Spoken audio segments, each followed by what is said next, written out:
आपका स्वागत है इस वीडियो रिकॉर्डिंग में। देखिए, इस वीडियो रिकॉर्डिंग में मैं आपको कुछ बहुत ही विशेष बात पशु आहार के बारे में बताऊंगा।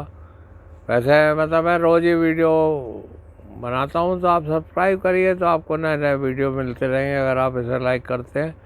और दूसरी बात यह है कि आजकल लोग 30, 35, 40, 20 लीटर वाली गाय को रखना चाहते हैं ज़्यादा, और ऐसा सीमेंट भी अवेलेबल है कि आप इसको कर सकते हैं। अक्सर लोग पूछते हैं कि साहब ये हॉलिस्टीन रह जाएगी या नहीं। देखिए, हॉलिस्टीन जो पहले बुला गए थे बाहर से, जर्मनी से और इंग्लैंड से और यूएसए से दान में या वैसे कैसे ख़रीद लिए थे गवर्नमेंट ऑफ इंडिया ने, तो वो तो कोल्डर जोन के थे, मतलब वो यहाँ पे सरवाइव नहीं करते थे। और बहुत दिनों डिबेट चलती रही कि ये F1 रहेगा, इसका F2 रहेगा। पर जब से ये जीनोमिक सीमेन आया, ABS का या और भी कंपनियां देती हैं, बर्डशायर भी देता है, और तो ये जीनोमिक ये हॉट टेम्परेचर में भी रह लेते हैं, और ये इन्हें बवेसिया थैलेरिया भी नहीं होता है, इन्हें मैस्टाइटिस भी कम होती है। क्योंकि विलायती गायों में मैस्टाइटिस, मिल्क फीवर, बवेसिया थैलेरिया और ये सब इस तरह की बहुत प्रॉब्लम है। तो उस प्रॉब्लम को इन लोगों ने जेनेटिक इंजीनियरिंग से रिमूव कर दिया है, और अब तो पंजाब में जो भी नई डेयरी खोल रहे हैं वो जीनोमिक ही रख रहे हैं। जीनोमिक मतलब ये है कि उनके बुल ने मदर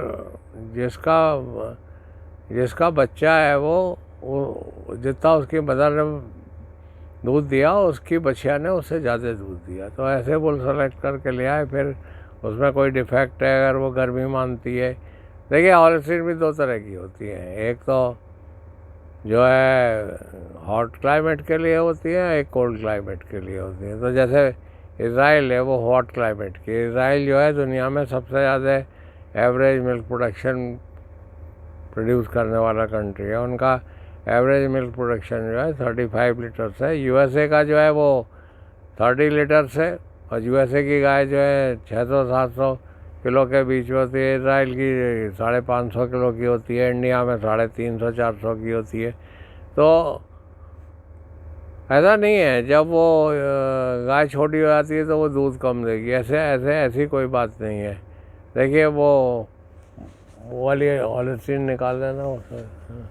देखिए, मैं आपको दिखा रहा हूँ कि ये बड़ी भ्रांति है लोगों में कि साहब वो जो है हॉलिस्टीन यहाँ पे नहीं रख सकते। मेरे पास काफ़ी फ़ोन आते हैं कि हॉलिस्टीन साहब रख सकते हैं या नहीं रख सकते हैं, आप बताइए। देखिए, ये इंडिया की हॉलिस्टीन है ये, और ये 50 लीटर तक देती होगी। इसका 30-35 10,000 लीटर के करीब ये मिल्क देती है। मतलब 10 महीने में मतलब प्रति माह 1,000 लीटर 40,000 का होता है, मतलब 4 लाख का हो गया। तो अब बहुत से यंग लोग जो हैं आना चाहते हैं डेयरी के इसमें। तो मैं आपको एक बहुत सीधी सी बात बताता हूँ। अगर आप साइकिल चलाना सीखना चाहते हैं तो आप 2-4 पटक खाएंगे और सीख जाएंगे, पर आपको हवाई जहाज या कार चलाना है तो आपको ट्रेनिंग लेनी ही पड़ेगी। बिना ट्रेनिंग के आपका बहुत नुकसान हो जाएगा। और अब वो ज़माना भी गया, कैसा मैं 20 गाय की डेयरी खोल रहा हूँ, 50 गाय की डेयरी। अरे हरियाणा में लोग 4 गाय से 200 लीटर दूध पैदा कर रहे हैं, अपने देश की बात है। और पंजाब में बहुत से ऐसे फार्म हैं जिनका 25 लीटर का एवरेज है। वहाँ रेडू में फार्म है, हिसार के पास, वो भी ऐसा ही है। तो ये संभव है, ये बहुत ज़्यादा संभव है। अब आप ये बात भूल जाइए कि नहीं साहब मैं तो बहुत बड़ा डेयरी फार्म खोलूँगा। बहुत बड़ा डेयरी फार्म से ज़्यादा मतलब नहीं होता। मतलब यही है कि आप जीनोमिक सीमेन यूज़ कर रहे हैं, आप ये जीनोमिक और सेक्स सीमेन यूज़ कर रहे हैं, तो आप जो है उसमें मतलब बाजी मार ले जाएंगे। अगर आपके पास जीनोमिक या सेक्स सीमेन नहीं है तो फिर आप इधर उधर चक्कर काटते फिरेंगे। इसके एग्ज़ाम्पल हैं यहाँ मथुरा के पास। मेरे के स्टूडेंट हैं, वो BBSc हैं, वेटनरी डॉक्टर हैं, उन्होंने खोल रखा है, जिन्होंने जीनोमिक यूज़ किया और 40 इंसेमिनेशन पे उनको जो है वो 16 बच्चे प्राप्त हो गए, फीमेल ही प्राप्त हो गई, तो डेयरी चल गई। कोई बड़ा अब कोई बड़ा वो डेयरी फार्म बनाने की इतनी ज़रूरत नहीं है। मैं आपको इस वार्ता में यही बता रहा हूँ कि जैसा इस चार्ट में दिखाया गया है, इस चार्ट में दिखाया गया, लोग बड़े परेशान रहते हैं। वो लोग जो हैं वो बड़े परेशान रहते हैं कि साहब वो चारा नहीं खा रही, मैं इसे क्या खिलाऊँ, मैं इसे क्या खिलाऊँ। अरे भाई खिलाओगे तो जब क्या वो खाएगी। देखिए इसमें 40% तो कम करती है, खाती है जब टेम्परेचर 40 डिग्री हो जाता है। र्यूमिनेशन भी कम कर देती है ये। र्यूमिनेशन भी 22% कम कर देती है। पानी भी ज़्यादा पीती है। तो आपको टेम्परेचर का ख्याल रखना पड़ेगा। आपको 20 डिग्री के करीब इस जानवर को रखना पड़ेगा, चाहे आप फॉगर लगाइए चाहे कूलर लगाइए। तो ये बड़ा आवश्यक है। ये पूछते हैं कि साहब दूध कितना देगी साहब, वो मैं इससे क्रॉस करा लूँ तो क्या होगा। अरे भाई अगर आपका गाय जो है होली के बाद ब्याह जाती है तो वो दिवाली के बाद ब्याएगी, उससे आधा ही दूध देगी। देखिए देख रहे हैं टेम्परेचर यहाँ जो है इस देश में टेम्परेचर 40 के करीब 7 महीने रहता है। उसका लैक्टेशन जो है वो उधर ही की तरफ जाएगा। तो मैं इसलिए कह रहा हूँ कि बड़ा वो लगाते हैं कि साहब वो क्या होगा, साहब कितना दूध देगी, मैं इससे मिला दूँ, मैं ट्रायो से मिला दूँ, मैं उससे मिला दूँ। भाई पहली बात तो ये है कि आप अगर नॉर्दर्न इंडिया में हैं और जाड़े में वहाँ पे वो करते हैं तो वो ठीक है, मतलब जाड़े में आपको दूध मिलेगा, गर्मी में उनसे उसका आधा ही दूध मिलेगा। कोई भी ब्रीड ले आइए, कोई भी जीनोमिक ले आइए, कोई फ़र्क नहीं पड़ता है। और राजस्थान में ठीक है, वहाँ पे आप कूलर लगाने पड़ेंगे आपको। गुजरात में वहाँ भी कूलर लगाने पड़ेंगे, महाराष्ट्र में वहाँ भी कूलर लगाने पड़ेंगे।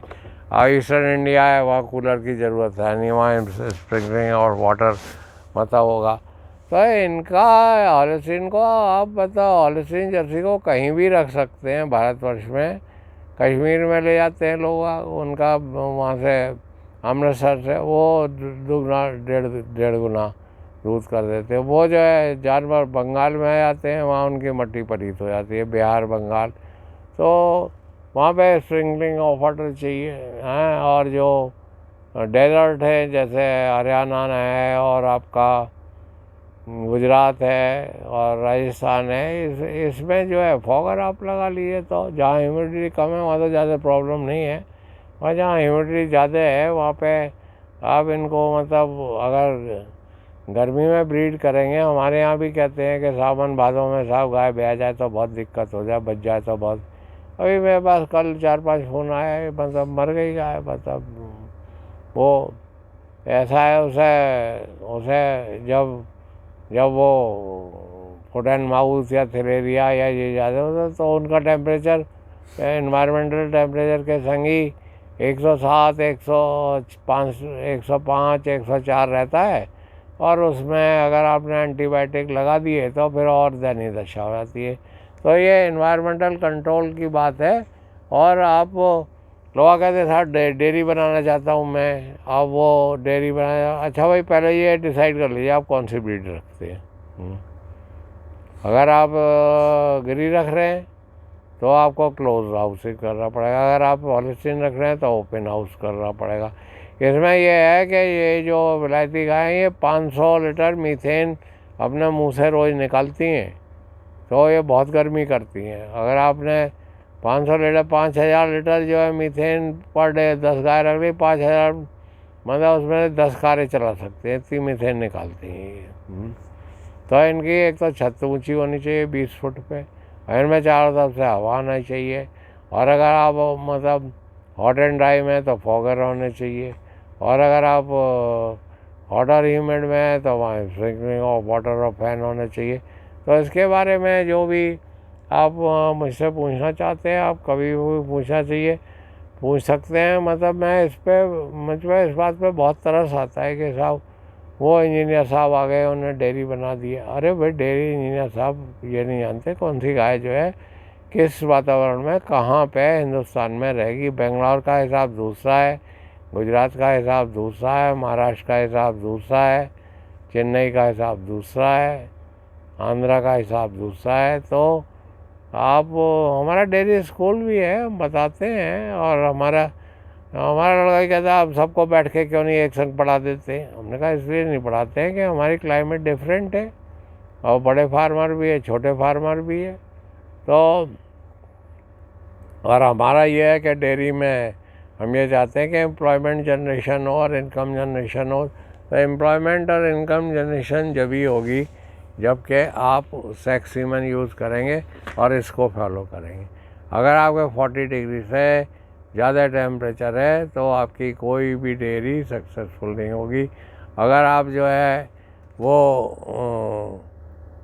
जो है जीनोमिक सीमेन यूज़ नहीं करते, हाई यील्डिंग एनिमल नहीं रखते, उसका जब रिम्यूनेशन और जो है जब उसका वो वाटर कंजम्पशन बढ़ जाएगा, रिम्यूनेशन बढ़ जाएगा, फीड इनटेक ही नहीं करेगी तो वो दूध देगी कैसे। बहुत से लोग कहते हैं, बहुत से वीडियो आते हैं, साहब वो वहाँ से चले आए, साहब नौकरी छोड़ दी और करोड़ों का फ़ायदा जो है। अरे भाई 50 साल तो मैं रहा हूँ, मैं इसमें डॉक्टरेट हूँ और मैं पढ़ाता रहा 50 साल तक।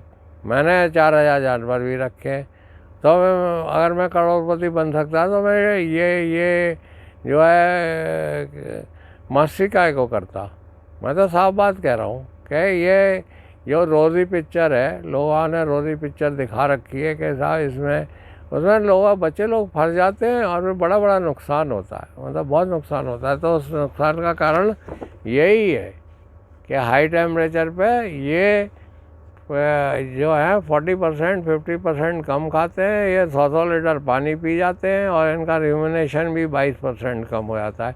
इसको आप ध्यान में रखेंगे और इससे के उससे चलेंगे कि आप अगर ईस्टर्न इंडिया में तो स्प्रिंकलर लगा दें, अगर वेस्टर्न इंडिया में तो आप जो है फॉगर लगाएंगे, और अगर आप पहाड़ों में तो ना वहाँ फॉगर की ज़रूरत है ना वहाँ स्प्रिंकलर की ज़रूरत है, ना उनको जाड़े से बचाने की ज़रूरत है। वहाँ तो यूरोपियन क्लाइमेट है, जैसे हमारा जो उत्तराखंड है और ये मसूरी नैनीताल और ये सब आपका कश्मीर, ये तो इसमें ये जानवर बहुत फल फूल रहे हैं ना। अच्छा मैं आपको एक ये भी बात बता दूँ, जब ये कम खाना खाते हाई टेम्परेचर तो रिपीट ब्रीडिंग की प्रॉब्लम हो जाती है, मैस्टाइटिस की भी प्रॉब्लम होता है। तो मैं ये बता रहा हूँ कि यहाँ तो सोना पड़ा हुआ है, आपके उठाने की हिम्मत है। अगर आपको किसी ने गलत सलाह दे दी तो आपका पैसा डूब जाएगा। मैं ये नहीं कह रहा हूँ कि मैं सलाह देने वाला हूँ। आजकल नेट पे बहुत सारी चीज़ें उपलब्ध हैं और आपके पास जो धन है उसको आप धीरे से लगाइए, 2-3 गाय रख के देख लीजिए, जब आपके समझ में आ जाए तो फिर आगे बढ़िए। इसमें सिलेंडर ज़रूरी है और अच्छा सीमेंट ज़रूरी है, कैमरे वाली एआई गन ज़रूरी है और इसकी सबसे ज़्यादा ज़रूरी है इसकी हाउसिंग ज़रूरी है, इसमें सेक्स सीमेंट ज़रूरी है। तो अगर आप कैमरे वाली गन यूज़ नहीं करेंगे, अपने आप एआई नहीं करेंगे, तो वो कंपाउंडर भाई साहब जो आएंगे वो बेचारे इतना मेहनत करते हैं, तो उनके थ्रू लंपी डिजीज़ या फुट एंड माउथ डिजीज़ या बवेसिया थलेरिया आपके फार्म में आ जाएगा और फिर आप जो है बड़ा नुकसान उठाएंगे। मतलब उठाएंगे क्या, आजकल पंजाब में देखिए फुट एंड माउथ फैला हुआ है, बुरी तरह से फुट एंड माउथ फैला है। साउथ इंडिया में लंपी डिजीज़ खोली हुई है। तो मैं ये बता रहा हूँ कि इसमें संभावनाएं बहुत अधिक है। आप 40,000 से 50,000 तक एक गाय से कमा सकते हैं और गाय भी 1 लाख के करीब मिल जाती हैं।